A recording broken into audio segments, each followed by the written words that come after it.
अब इस बात से तुमको समझ में आ जाएगा कि जो डब्ल्यूडब्ल्यू के प्रोटोकॉल्स है वो कितने ज्यादा स्ट्रिक्ट रहते हैं। रे मिस्टीरियो रिसेंटली किसी एयरपोर्ट पे थे, किसी पब्लिक वाली जगह पर थे और उनका फैन मिलता है जो कि मिस्टीरियो को पहचान लेता है कि ये मिस्टीरियो बंदा है, लेकिन मास्क उन्होंने नहीं पहना हुआ था और मिस्टीरियो ने उनको ऑटोग्राफ नहीं दिया, ये कहते हुए कि भाई क्योंकि मैं मास्क के अंदर नहीं हूं इस समय, तो डब्ल्यूडब्ल्यू के थोड़ा सा अगेंस्ट हो जाएगा। तो यहां से आप लोग देख सकते हो कि डब्ल्यूडब्ल्यू के अंदर चीजें कितनी ज्यादा स्ट्रिक्ट होती है। मतलब मिस्टीरियो की अपनी असली आइडेंटिटी ही उनको छुपानी पड़ रही है क्योंकि डब्ल्यूडब्ल्यू के अंदर वो मास्क के नाम से जाने जाते हैं। तो ये थोड़ा सा पछड़ा पड़ता है डब्ल्यूडब्ल्यू के साथ में। डब्ल्यूडब्ल्यू है बड़ी कंपनी, तो इन चीज़ों को उनको थोड़ा सा प्रोटेक्ट करके चलना पड़ता है। ये बड़ी इंटरेस्टिंग बात है जो मुझे लगा आपके साथ शेयर करनी चाहिए। Okay, hello chatters, my name is Rohit and you are watching Wrestle Chatter. Welcome है गाइस आपको वॉइस ऑफ रेसलिंग के एक और नए एपिसोड के अंदर। सुबह स्मैकडाउन वाली वीडियो आप लोगों के चैनल पर देख लियोगे, जिसका लिंक डिस्क्रिप्शन में या फिर इस समय ऊपर आई बटन पर होगा। आज की स्मैकडाउन के खत्म होने के बाद वही घिसी पीटी चीज़ जो कि डब्ल्यूडब्ल्यू करती रहती है वही उन्होंने किया, क्योंकि ब्रे वाइट और एलन नाइट का फिर से नो डिस्क्वालिफिकेशन वाला मैच था। इस मैच के अंदर अगेन जो ब्रे वाइट उनको विक्ट्री मिल जाती है। मुझे समझ नहीं आ रहा कि डब्ल्यूडब्ल्यू इतना ज्यादा इसको क्यों करवा रही है,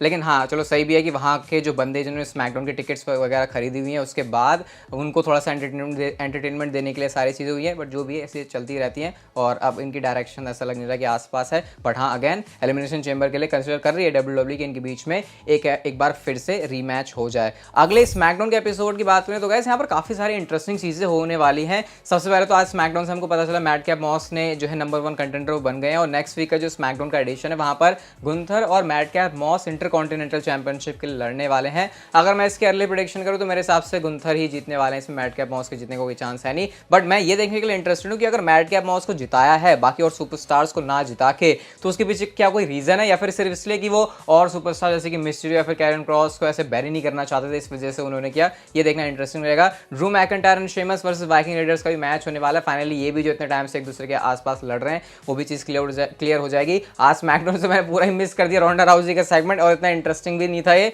इसलिए शायद मेरे दिमाग से भी निकल गया। Shotzi Blackheart Natalya versus Ronda Rousey and Shayna Baszler के बीच में विमेंस टैग टीम चैंपियनशिप के लिए मैच होने वाला है। हम चलते हैं गाइस अपनी अगली स्टोरी की तरफ और जॉन सीना को जो बिल्कुल तगड़ा वाला अल्फा मेल समझते हैं वो थोड़ा सा शॉक हो जाएंगे ये देखे, क्योंकि जो इस समय रिसेंटली मूवी की शूटिंग कर रहे हैं रिकी स्टैनिकी करके कोई मूवी है, तो गाइस उसके अंदर कोई रोल प्ले कर रहे हैं जॉन सीना। और अब इन पिक्चर्स के अंदर देखो जॉन सीना को जहां पर उन्होंने स्कर्ट पहनी हुई है, ये पिक्चर्स वैसे आनी तो नहीं थी क्योंकि मूवी की शूटिंग चल रही है तो ऐसे थोड़ा सा प्रोटेक्टेड रहती हैं चीज़ें, ऐसे ज़्यादा बाहर लीक्स नहीं आते। लेकिन यहाँ आप देख सकते हैं जॉन सीना ने स्कर्ट पहनी हुई है और बहुत सारे लोग इसका मजाक उड़ा रहे हैं, कह रहे हैं या भाई ये कैसा जॉन सीना दिख रहा है यहाँ पे। लेकिन जो भी है भाई लोग तो आपको पता है अदर वे में ले लेते हैं चीज़ों को, लेकिन यहाँ पर सिर्फ उनकी मूवी की शूटिंग के लिए है, इसके अलावा यहाँ पर ज़्यादा और कुछ है नहीं। लेकिन लग बड़े इंटरेस्टिंग है यहाँ पर जॉन सीना, इतनी स्किनी उन्होंने कपड़े पहने हुए और बावजूद इसके जो कॉल्स हैं और जो थाइज वगैरह हैं, हैमस्ट्रिंग मसल काफ़ी तगड़ी लग रही है जॉन सीना की। इसमें कुछ कमेंट्स अगर आप लोग इसके बारे में करना चाहोगे तो आप लोग कमेंट सेक्शन में मुझे बोल सकते हो, मुझे पता है अपनी ऑडियंस तो टॉक्सिक है नहीं,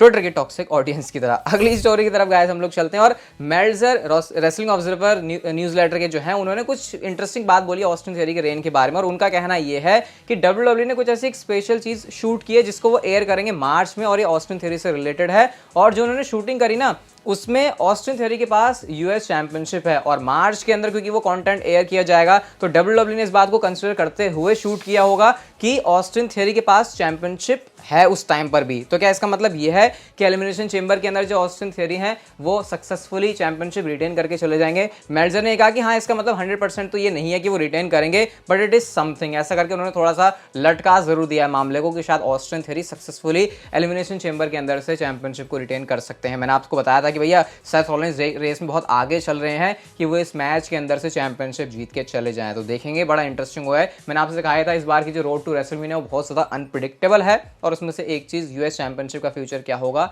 उसके बारे में भी है। एलिमिनेशन चेंबर में आई थिंक हमको इसके बारे में अच्छी जो डायरेक्शन है वो क्या होगी रेसलमेनिया के लिए उसका आइडिया लग जाएगा। सेथ रॉलिंस गाइस चुप होने का नाम नहीं ले रहे हैं लोगन पॉल के बारे में। फॉक्स स्पोर्ट्स रेडियो को इंटरव्यू देते हुए उन्होंने कहा कि भाई ये लोगन पॉल बंदा है ना, ये बिजनेस को ना कुछ देने वाला है, ना ये डब्ल्यूडब्ल्यू को कुछ देने वाला है, ना ये रेसलिंग को कुछ देने वाला है। इसका सिर्फ काम ये है कि जो हम लोगों ने इसका नाम बनाया हुआ है ये यहाँ पे आएगा, अपनी जेबें भरेगा, हमारी जेबों में जो पैसा आना था वो पैसा लेके खुद चला जाएगा। बाकी ये ना ये पैशनेट है ना इसको इस फैन बेस से कोई लेना देना है, ऐसा उन्होंने कमेंट किया लोगन पॉल के बारे में। और गाइस डेव मेल्जर के अकॉर्डिंग ये मैच इंटरनली 100% लॉक हो चुका है रेसलमेनिया के लिए, सिर्फ इस मैच की ऑफिशियल अनाउंसमेंट होनी बाकी। और ऑफिशियल अनाउंसमेंट कब होगी? जब हम रोड टू रेसलमेनिया में आगे बढ़ेंगे और रेसलमेनिया के और पास आ जाएंगे। मेरे ख्याल से एलिमिनेशन चेंबर के बाद डब्ल्यूडब्ल्यू इसकी जो ऑफिशियल अनाउंसमेंट है उसको कर देगी। रहेगी। वैसे जिस तरीके से सेथ रॉलिंस इतने पर्सनल कमेंट्स कर रहे हैं, मुझे ऐसा लग रहा है कि ये जैसे ग्रज मैचेस होते हैं WWE के अंदर, वैसा कुछ हो गए। सेथ रॉलिंस को अपनी जो इतना ज़्यादा गुस्सा है उसको दिखाने का मौका भी मिल जाएगा। वैसे लोगन पॉल आपको पता है कई बार किसी किसी कैरेक्टर के अंदर बहुत ज़्यादा कॉकी बिहेव करते हैं, और अगर WWE वो चीज़ यहाँ पर उनको देते तो मेरे ख्याल से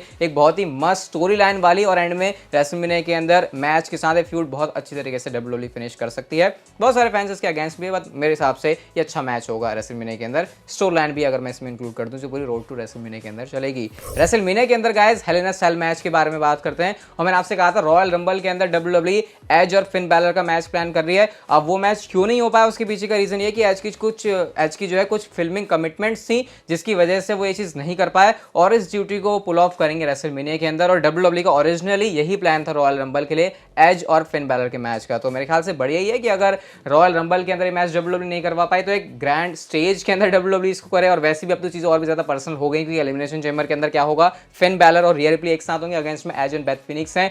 तो और ज्यादा जो मेन मैच होगा रेसलमेनिया के अंदर, उसको और ज्यादा है ना हीट उसमें डालने के लिए, उसको और ज्यादा फैंस एक्साइटेड होंगे उस मैच के लिए, क्योंकि जो मिक्स टैग टीम मैच होगा इससे भी काफी अच्छी बिल्ड बन सकती है, और बनेगी भी ऑब्वियसली, क्योंकि वो चीज हमको दिख भी रही है अभी से टेलीविजन के ऊपर। तो हेल इन अ सेल का मैच रेसलमेनिया के अंदर बिग डील होगी। और वैसे भी आपको पता ही है ट्रिपल एच को वैसे भी एक गिमिक वाले प्रीमियम लाइव इवेंट्स पसंद नहीं है, वो चाहते हैं कि बड़ी स्टेज के ऊपर उनका यूज करें, और शायद वो चीज रेसलमेनिया के अंदर भी आपको होती हुई दिखाई दे जाएगी। एलायस ने इज़ीकियल के बारे में एक बड़ा इंटरेस्टिंग कमेंट किया, और उन्होंने ये कहा कि इज़ीकियल ने लास्ट टाइम जो केविन ओवन से पावर बॉम्ब खाया था उसके बाद से इज़ीकियल कोमा में है, और इसी वजह से तुमको दिखाई नहीं दे रहा। मतलब जब तक इज़ीकियल टेलीविजन के ऊपर आते तो एलायस के ना आने के वो अलग बहाने देते थे, और एलायस अभी ये कह रहे हैं कि इज़ीकियल इसलिए गायब है।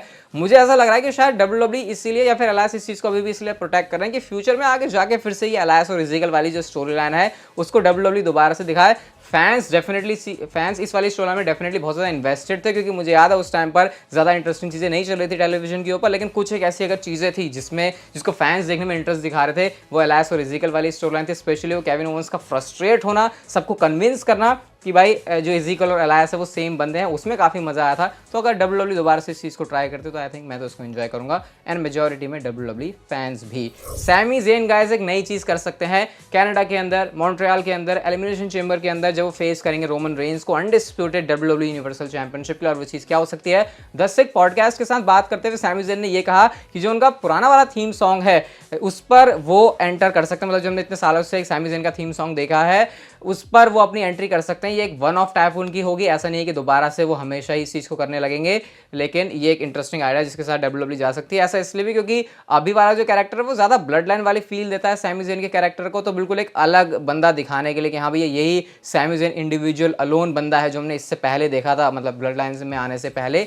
तो वो चीज़ शायद WWE कर सकती है। अच्छा आइडिया रहेगा, वैसे देखते हैं WWE कैसे वाले आइडिया के साथ जाएगी एलिमिनेशन चेंबर के अंदर। बट मेजर या मेन बात यह है कि क्या सैमी ज़ेन रोमन रेंस के पास से ले सकते हैं अनडिस्प्यूटेड WWE यूनिवर्सल चैंपियनशिप।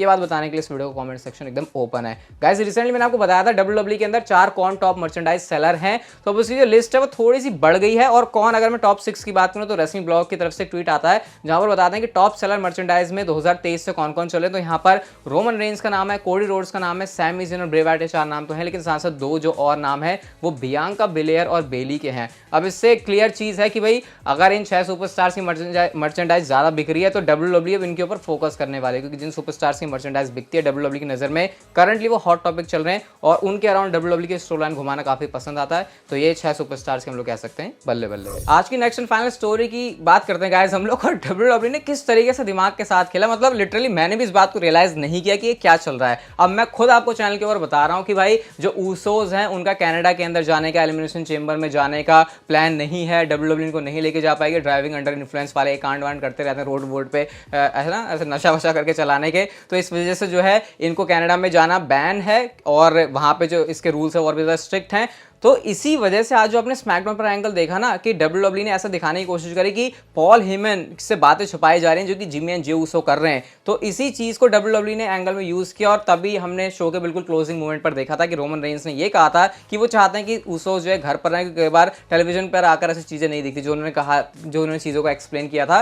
तो ये इसी वजह से है क्योंकि नेक्स्ट वीक का जो स्मैकडाउन का एडिशन है वो होने वाला है कनाडा के अंदर, और क्योंकि कनाडा के अंदर ऊसो जा नहीं सकते तो WWE ने बहुत ही अच्छी तरीके से ट्रिक की स्टोरी लाइन कि भाई जो रियल लाइफ में मैटर है कि उसोस नहीं जा सकते, उसका भी उन्होंने यूज कर लिया। और उन्होंने स्टोरी लाइन के अंदर भी ऐसा दिखा दिया कि उसोस को खुद रोमन रेंस ने मना किया है शो पर ना जाने के लिए। और मेरे हिसाब से कि अगर कनाडा के अंदर नहीं जा पा रहे उसोस, ना स्मैकडाउन में और ना एलिमिनेशन चेंबर के अंदर, तो सबसे मस्त बात यहां पर यह होगी कि रोमन रेंस के सामने और भी ज्यादा मुश्किल होगी, क्योंकि अब उनको प्रोटेक्ट करने के लिए कोई भी नहीं है। सोलो सिकोवा डेफिनेटली वहां पर मौजूद होंगे, लेकिन क्योंकि उसोस 2 बंदों वाला बैकअप ज्यादा बेटर था, वैसे अब जे उसो को तो हटा ही देते हैं, तो जो प्रॉब्लम्स हैं वो क्रिएट होंगी। और गाइस इससे एक पॉसिबिलिटी ओपन होती है सैमी ज़ेन के चैंपियनशिप जीतने की। अगर आप मुझसे पूछोगे ना कि क्या केविन ओवंस बिलीवेबल थे रोमन रेंस को हराने के लिए या फिर अब सैमी ज़ेन है, तो मैं डेफिनेटली केविन ओवंस से 4 टाइम्स करके रखूंगा सैमी ज़ेन को, कि उनका बेटर चांस है रोमन रेंस के सामने जीतने का। ऑब्वियसली चांस तो किसी का भी नहीं मान सकते दिमाग में, मतलब सपने में भी नहीं आएगा कि रोमन रेंस हार रहे हैं रेसलमेनिया से पहले चैंपियनशिप, लेकिन फिर भी सैमी ज़ेन का बेटर चांस है केविन ओवंस से अगर हम कंपेयर करें। तो बड़ा इंटरेस्टिंग होगा एलिमिनेशन चेंबर के अंदर देखना पाएगा। अगर आपको आज की वीडियो अच्छी लगी तो like share subscribe notification bell को ऑन कर दो, and see you guys in my next video.